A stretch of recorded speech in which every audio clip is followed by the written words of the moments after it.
Ya, selamat pagi anak-anak, selamat pagi, selamat siang, ataupun selamat sore. Bertemu lagi kita pada KBM Biologi, dan semoga kalian tetap sehat, tetap semangat dalam belajar walaupun dalam situasi yang pandemi seperti ini. Oke. Pada kesempatan ini materinya adalah evolusi. Kita belajar tentang persamaan matematik pada hukum Hardy-Weinberg. Nah, ini hukum Hardy-Weinberg ini digunakan untuk mengetahui populasi, untuk mengetahui adanya komposisi gen atau genotip dalam sebuah populasi. Jadi kita bisa tahu dalam satu populasi itu kira-kira gen dominan yang beredar berapa persen, yang resesif berapa persen, orang yang homozigot dominan berapa persen, orang yang heterozigot berapa persen, dan orang yang homozigot resesif berapa persen. Nah, tentunya dalam genetika populasi ini pada hukum Hardy-Weinberg ini ada syarat-syaratnya. Nah, nanti syarat-syaratnya tugas kalian untuk mencari. Jadi bagaimana sebuah hukum Hardy-Weinberg itu dapat diterapkan dalam sebuah populasi. Syaratnya nanti silahkan kalian mencari. Nah, untuk selanjutnya kita lebih memahami saja tentang bagaimana kita menyelesaikan atau kita memahami bagaimana hukum Hardy-Weinberg diterapkan dalam genetika populasi. Oke, kita lihat di sini. Kita ambil contoh untuk sifat albino. Jadi pada sifat albino ini, orang yang normal itu ditentukan oleh gen dominan, sedangkan penyakit albino itu ditentukan oleh gen yang resesif, A kecil. Nah, dalam sebuah populasi, orang yang normal itu memiliki genotip A besar A besar dan A besar A kecil. Sedangkan orang yang menderita albino itu memiliki genotip A kecil A kecil. Jika itu dijumlah, di total semua, jumlahnya dalam satu populasi itu jumlahnya pasti 100%. Jadi melibatkan semua manusia, semua orang. Di sini ada 100%. Nah, kita ambil perumpamaan saja jika gen A besar itu dilambangkan dengan huruf P, sedangkan gen A kecil dilambangkan dengan huruf H. Nah, perlambangan huruf P dan H ini sebenarnya bebas, tidak harus mengikat harus P atau H, tidak.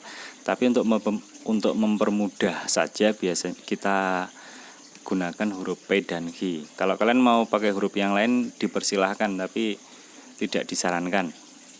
Nah, kembali ke topik pembicaraan. Jika P kecil frekuensi gen A besar dan G kecil frekuensi gen A kecil, maka ketika kita buat sebuah persamaan, nah jadinya seperti ini.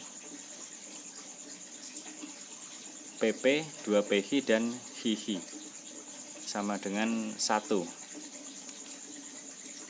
Selanjutnya jika dilakukan operasional matematika, maka P kuadrat plus 2PH plus H kuadrat sama dengan 1. Nah, itu disederhanakan menjadi P plus H kuadrat sama dengan 1. Untuk menghilangkan kuadratnya dilakukan pengakaran pada ruas kiri dan ruas kanan sehingga P plus H sama dengan 1. Nah, jadi frekuensi gen P plus H sama dengan 1. Dan perlu diingat bahwa P adalah frekuensi gen A, gen yang dominan, sedangkan Q adalah frekuensi gen A kecil, gen yang resesif. Oke, kita lihat ke contoh soal saja. Di suatu desa Sukamaju penduduknya 1000, penderita albino 40 orang. Nah, kita disuruh mencari frekuensi gen A besar, frekuensi gen A kecil, frekuensi genotip A besar A besar A besar A kecil dan A kecil A kecil, dan jumlah penduduk yang normal heterozigot itu berapa. Penyelesaiannya, oke. Kita punya populasi 1000, albinonya 40. Nah, kita cari dulu yang albino atau yang punyai genotip resesif, karena itu nanti bisa dioperasionalkan, bisa dioperasikan. Frekuensi albino yang menderita albino tadi ketemu 40, jumlah penduduk totalnya 1000. Jika dibagi menjadi 0,04, sehingga frekuensi A kecil ada 0,04. Nah, A kecil tadi kita lihat ada di H kuadrat. Nah, kita kembali ke sini. Nah, ini A kecil lah. Nah, pada persamaan ini H kuadrat. Maka H Chi kuadrat sama dengan 0,04. Nah, maka Chi-nya adalah akar dari 0,04 yaitu 0,2.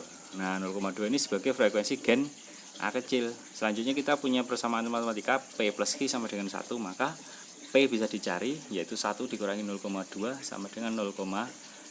Nah, sampai di sini kita sudah bisa menemukan ada frekuensi gen A besar 0,8 dan frekuensi gen A kecil 0,2.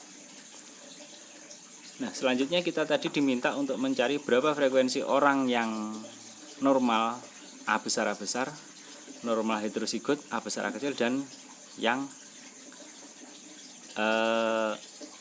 A kecil A kecil. Nah, sekarang kita lihat yang A besar ada P kuadrat. P-nya kita tadi punya 0,8 dikuadratkan, maka frekuensi orang yang mempunyai genotip A besar adalah 0,64.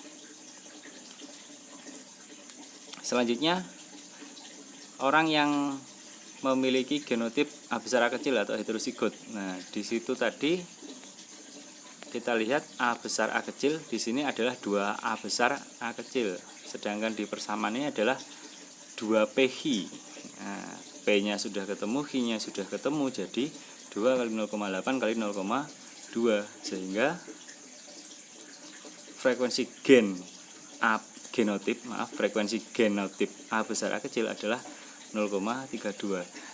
Tolong dipahami ketika saya bicara frekuensi gen dan frekuensi genotip. Nah, itu berbeda. Kalau frekuensi gen kita bicara P dan Q.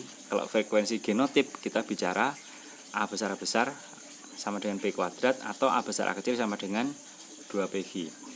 Nah, bagaimana caranya mengetahui jumlah yang memiliki genotip A besar A kecil? Jadi frekuensi genotip A besar A kecil 0,32 kita kalikan jumlah penduduk. Ada 320 jiwa.